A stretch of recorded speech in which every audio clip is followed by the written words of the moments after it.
Hey CTK, I want to do some recording today to talk about CTK's response to the race conversation that we're having right now as our country. And I'm not sure I need to do this. Many of you have heard me doing morning devotions just about every morning. And for the past 4 weeks, I've addressed lots of uh, devotions around the subject, but I want to broadcast this more broadly. Um, Racism is an issue we have dealt with as a church and in our denomination in direct ways over the last few years. As a congregation, I did a sermon series on race and racism back a few years ago. We brought in David Bailey from Erevan to do some equipping. We showed a film and had a big discussion around that. We've sent and subsidized a lot of people to go to Racial Equity Institute trainings, both half day and 2 days. Um, as a denomination, there's been a time of corporate repentance. There's been a study paper that came out, position paper that has been widely circulated in our presbytery and in our church, and we've talked about how to apply and make concrete some of the recommendations that have been a part of that. So none of this makes us awesome. I'm not holding this up as a badge of honor, but it has been a concern that's not just been a momentary issue for our congregation or our denomination. In the past few weeks, I know that a lot of people are asking, hey, what do we do? And that's not a bad question, um, but it's also possibly a dangerous question. We don't want to do something as a reaction. We want to respond, not react. I find that reactions are a lot of times emotional and they are momentary. And we want to do something deeper. We're not we're going to respond and we want to continue to respond, not because there's societal pressure to say something or to do something, but because it's right, but because we believe that's right, because we believe that race is still a gospel issue for the American church and in Raleigh, North Carolina, and we seek God's healing at the deepest levels. But to be honest, we want to start with ourselves. And so, what many may perceive as an underreaction at CTK right now, I don't know, actually, that I'm just guessing, is really pushing our congregation out of wanting to fix, to be in a place to listen, to ask questions, to grieve, to lament, to be introspective, to know our own history, to seek a deeper repentance as individuals and as a people. I just don't want to move quickly out of that place and out of that posture. I think there's a ton of guilt and self-righteousness in the air right now. Guilt and self-righteousness are not always helpful emotions. There's a lot of self-righteousness on social media, pressure to prove how woke we are, pressure to say the right things, pressure to respond in the right ways. And guilt and self-righteousness are not going to get us or our country into anywhere different. Um, Feelings of guilt may or may not be really helpful in understanding a 400-year-old problem and how we respond to that. So we're going to go slow as a church to avoid this being a flash in the pan moment. And we're going to go deep to make sure this is not a superficial conversation or just, as Jesus would say, cleaning the outside of the cup. So in the coming weeks, our elders have already planned to unroll a new vision statement, which we actually approved last fall in September 2019, that speaks about our concerns about justice and about race. But that's going to be a response, not a reaction. So more on that to come. For now, for today, I want to do some equipping. I'm going to do a brief teaching here on cultural Marxism, critical race theory, identity politics, intersectionality. I recognize that not everybody will want or need to have some teaching on these concepts. In fact, you may be blissfully unaware of them, and bless you if that's the case. I wish that I was in some ways. But these terms are being widely used at present. And I think in light of the overall conversation that we're having nationally about race, and you're having at your beach vacation with your family or over conversation with friends, I want to give some instruction about this. And this particularly focuses us around the question of the term Black Lives Matter too. So I think it's appropriate for me to do a little bit of equipping and teaching here. And I'm no expert on this. In fact, You will meet other people who've read far more than I have and can run circles around me. Um, but I feel like that I do want to offer something to our church in this way. So I'm no expert in this, but I know the authors that you will probably send to me. I've listened to Vadi Bakum. I've read Dr. Neil Shivani and many others. So please give me the benefit of the doubt that I have done my homework in entering into this. So in case you're not familiar, I want to define some terms. Marxism. Marxism is the political and economic theories of Karl Marx and then Frederick Engels, later developed by their followers to form the basis for the theory and practice of communism. The best example of this, the most direct and basic one, comes from Karl Marx's book The Communist Manifesto. Second term, cultural Marxism. That's harder to define. There's a definition which ties back to a historic group called the Frankfurt School, but that's not usually what is in view when Christians talk about this. Instead, what people mean is, and I'm going to quote somebody who uses this term and thinks it's a really big danger, who says, it is a non-Christian theology based on the tactics of Karl Marx, which he laid out in the Communist Manifesto, where he encourages the use of Chinese communist tactics to influence people by infiltrating churches with what looks like liberation theology, but is in reality directing people to support oppressive, centralized power and authority in the government. So what's interesting is that while this is a new term for many people, it's been around a long time. In fact, I found an article by the Southern Poverty Law Center back in 2003 that identified this as a term coming into usage by conservative Christians, specifically Pat Buchanan, worried about a large conspiracy at work. Third term, critical theory or critical race theory. Critical theory refers to a broad social scientific approach to a study of race, racism, gender, and society. It was popularized back in the 1980s. There's a book called Critical Race Theory, an Introduction, Delgado Stefanik, and they give the most helpful definition. And they say critical race theory is about four things. Here are the premises. Racism is ordinary. It's not an aberration. Racism serves important purposes in society. Race and races are products of social thought and relations and categories that a society invents, manipulates, and retires when convenient. And finally, intersectionality. No person has a single, easily stated, unitary identity. Everyone has potentially conflicting, overlapping identities, loyalties, and allegiances. 5. Identity politics. Next term. Identity politics is also a very vague phrase, but it generally refers to the discussion and politicking around identity. All the social issues you've heard of in the last few years, the fluidity of gender, trans people in bathrooms, same-sex marriage, discussions about rape culture, are typically kinds of issues that people mean when they refer to identity politics. Intersectionality, last term, is a term coined in 1989 and is a social theory about intersection of gender and race and class to create insiders and outsiders. To many conservatives, intersectionality means because you're not minority, you're a minority and not male, not cisgender, you're a victim and should get special standards, special treatment, and therefore is an enemy. So I'm going to paint with a very broad brush on this and hope to be helpful. I'm no expert in any of these areas. I've just read a lot. To be honest, it's really hard to talk about any of these things because they overlap, number one. Two, these are social terms that are used positively and negatively by different groups. Three, the terms are in process and they're being changed all the time. So I'm going to quote some people smarter than me and more read than me in the rest of this talk. But all of these terms have come out in the last few weeks around the conversation around the phrase Black Lives Matter and the question of whether or not Christians should use that term. And that phrase. And so let me just be clear about each of these. And I'm going to look at each of these through a biblical lens. So Marxism. Marxism is antithetical to Christianity. Karl Marx is best not as really a philosopher, but as a revolutionary. And his works inspired the foundation of many communist regimes of the 20th century. He was a self-described opponent of Christianity.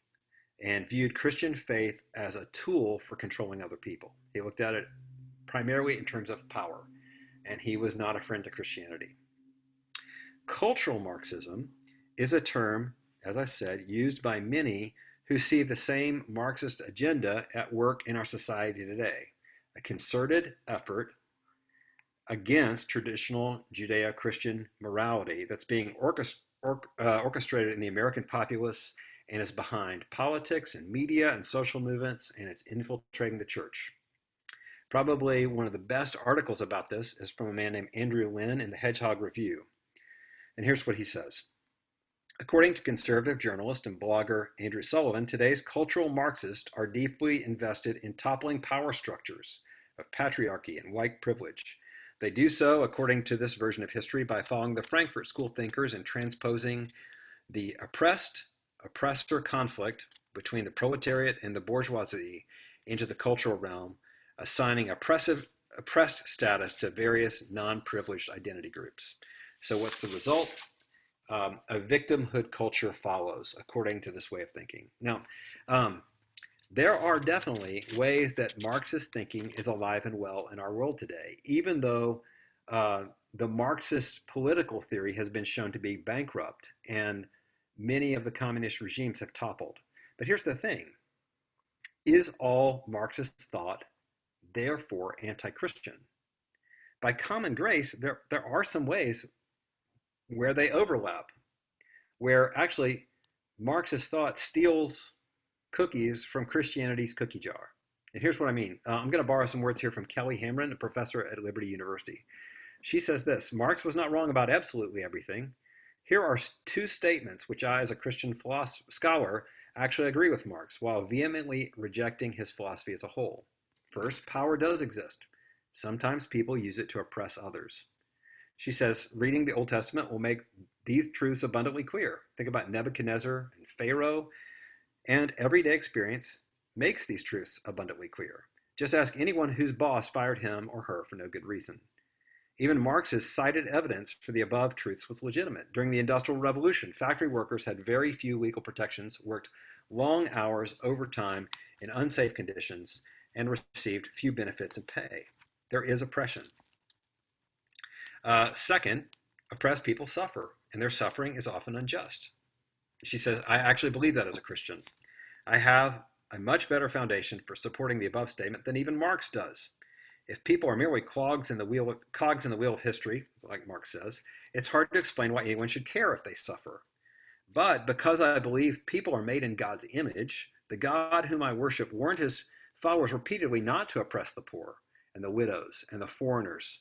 See Deuteronomy 15, countless other passages. And Jesus reached out to those whom society despised, women and Samaritans. I can argue with confidence that my faith is wholly consistent with working to mitigate oppression in the society in which I live. By doing so, I'm not embracing some alternative gospel, but merely living in a way that's consistent with the gospel. What some people are referring to as social justice these days, making sure our laws and institutions don't make it easier for people to oppress other people, really, that looks back to good old-fashioned biblical justice. You know, if you go back and read the book of Ruth, it demonstrates in action a law that God had set up for his people from Exodus. That they are, when they harvest the field, they are to leave some of the grain standing on the edge of the field so that the poor, the foreigner, the widow, the stranger can come and glean behind them. And actually, it's fascinating. The law did not view that as grain belonging to the person who owned the field, but actually grain belonging to those people, that it's right for them to be able to come and glean behind that. That's not Marx's solution. That's God's solution. I'm merely pointing out, and again, this is Dr. Haven. She says, I'm merely pointing out that Christians who express concern about the disparity between haves and have-nots should not be labeled Marxist by other Christians on that criteria alone. And if the term social justice has been co-opted by Marxists, rejecting the concept outright robs Christians of a term that was really ours to begin with. I mean, read your Old Testament, read Isaiah, read Micah, read Amos. This is a term that's throughout the Bible, justice. And yes, it's being co-opted right now. Yes, it's being used, but that's our territory that people are taking. My concern actually is that cultural Marxism is a boogeyman term. You know what the boogeyman is? The boogeyman's scary, he's invisible, and he's everywhere. My concern about using this term, using this cultural Marxist term, is it's easy to make this into a boogeyman, where you label someone or something as cultural Marxism and you're able to dismiss it without engaging it. It allows us to not have to think, not have to engage. It makes it easy. I actually think it's kind of lazy. Uh, at root, I'd like us to hesitate to use that term. I don't think it's a helpful term. We're in a moment in which Christians and the church really need to engage, not disengage from conversations. We need to think. We need to grieve with those who grieve. American history is full of stories of oppression, our history of oppression. There's a lot to grieve. The Native American peoples have a right to be heard in this moment. African American community has a wound that has not been healed. A friend of mine, another pastor in the PCA, Matt Adair, says this: a humble suggestion to all who are committed to the purity and peace of the church, rather than assuming that other Christians who talk about race and justice have been infected by cultural Marxism, rather choose to assume the best possible rationale behind their words and actions. Assume they are expressing the heart of Jesus, albeit in ways that you may not understand or agree with. And then I suggest initiating a conversation where you seek to understand their perspective. I think that's really helpful. Third, critical race theory. That is indeed a concern for the church, and it's informed by Marxist thought for sure. If you're concerned about critical race theory, I am too. I mentioned several of the tenets of critical race theory a moment ago. And I agree, though, that the first three of those are actually real things. But the last one here about intersectionality, that it says no person has a single, easily stated unitary identity. Everybody has a potentially conflicting, overlapping identities, loyalties, and allegiances. That's of concern. It's an idea that we define our identity.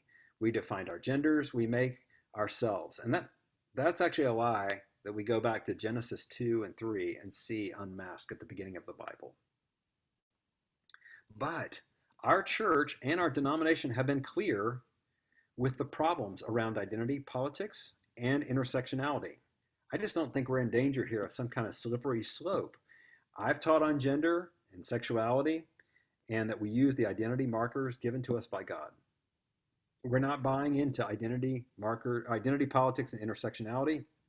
And if you go back and read both the 2017 statement by our denomination, it says we don't buy into critical race theory because of this particular tenet. And the paper that just came out in May on gender, again, we're not giving up the truth. So honestly, my big concern about this one is that the slippery slope has been a favorite of PCA infighting for years. Infighting within Bible-believing Christians in the Reformed world. We're always afraid that someone somewhere is on the road to liberalism. The PCA hasn't wavered in that. We as a church haven't wavered in that. I just think that the slippery slope is too often another boogeyman. Dangerous, everywhere, invisible. And it's just not helpful. Finally, can I demonstrate how much we need nuance in all of this? I think the problem, one of the big problems that we're sitting in right now, is that we live in a culture that loves the soundbite. Everyone wants to summarize and issue an idea in 15 words or less. The thing is, biblically speaking, these various movements, they're all of them borrowing cookies from the Christian cookie jar. They're using biblical ideas without acknowledging the God from whom they came. Justice is God's idea before it's anybody else's. Psalm 89 tells us righteousness and justice are the foundation of his throne. Not Marx, not Hegel, not liberals, God. So can I push some nuance? Here, I'm going to borrow, again, in a large way from Kelly Hamron. She addresses these arguments and responses, and I added to them, but I think these are really helpful. Argument 1, like all sin, racism originates in the heart. Therefore, the solution to racism is for people's hearts to change. And systemic racism, on the other hand, is a Marxist idea. And her response, and I think this is right, the first sentence claim is true. If you believe in original sin, you have to admit that sin originates in the heart. Sin may be aggravated by circumstances, and but circumstances don't cause sin. However, the conclusion that if um, for racism to change, we just need to change hearts is true, but it's incomplete, and it may be superficial.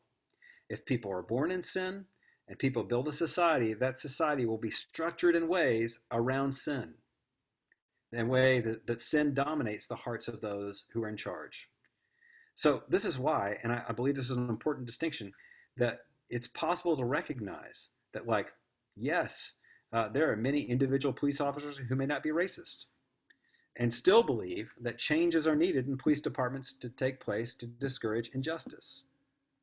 I'm not going to define what those changes may need to be right now, but the problem is both structures and hearts. See, I think this is no surprise for people who have a really thorough, reformed, big picture understanding of human sin and total depravity. The fact that sin can be systemic because humans create systems and cultures. And that's not a big stretch for us at all. And so I think if we're going to work toward racial reconciliation, we have to admit that there are structures in place that are contributing to, exacerbating, and making this issue way more complex and way deeper and way more destructive.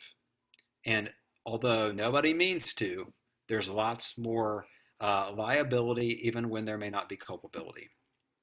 Argument 2, Black Lives Matter movement is Marxist and supportive of the LGBTQ community's attempts to criminalize traditional biblical views of sexuality. So, yes, there is an official Black Lives Matter movement, and it is built, if you look at the website, on a Marxist foundation and deeply committed and involved with LGBTQ agendas. But however, most people who use the hashtag Black Lives Matter don't have anything to do or even know that much about that movement. They're not reinforcing some kind of Marxist view of personhood. The hashtag itself speaks to a truth, which goes back to Genesis 1:26, that people are made in God's image. Black people are made in God's image. White people are made in God's image. Latino people are made in God's image. First people are image bearers of a holy God. And people who hold up a sign at a protest proclaiming that truth are not necessarily involved with or aware of the tenets of the movement at all. Conversations around the phrase Black Lives Matter protest should not assume that the slogan is owned by the movement. Those can be two different things. I also believe that if Christians fail to be involved in promoting the truth behind that slogan, and I really believe this strongly, we are lending credence to actually Marx's claims that Christianity is just about power. It's just about perpetuating injustices. Because I believe that even Christians struggle with sin. I'm not surprised when I study history and I see the leaders of the past have huge blind spots, but I think it's time to correct them.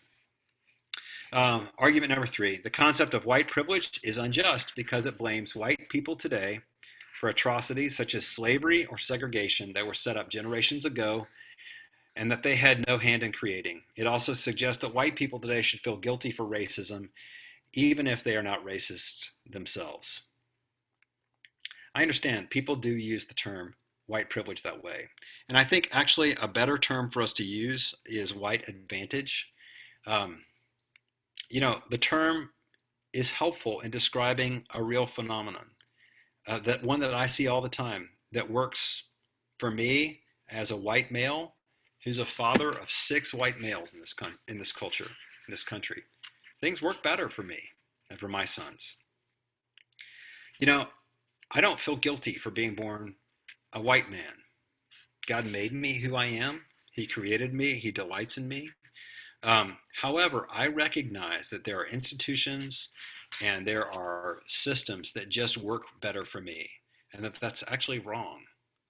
And this is where the term privilege gets sticky, because it can be understood to mean you have a benefit you shouldn't have. But rather, what does it mean? What it means is that I have a benefit that everybody should have. That's what we really mean when we use that term. I don't think it's wrong to use that term. My wife Susan told me the other day about the arrest of Dylan Roof back in 2015 after he came into Mother Emanuel Church there in Charleston and shot many members of the congregation at that prayer meeting.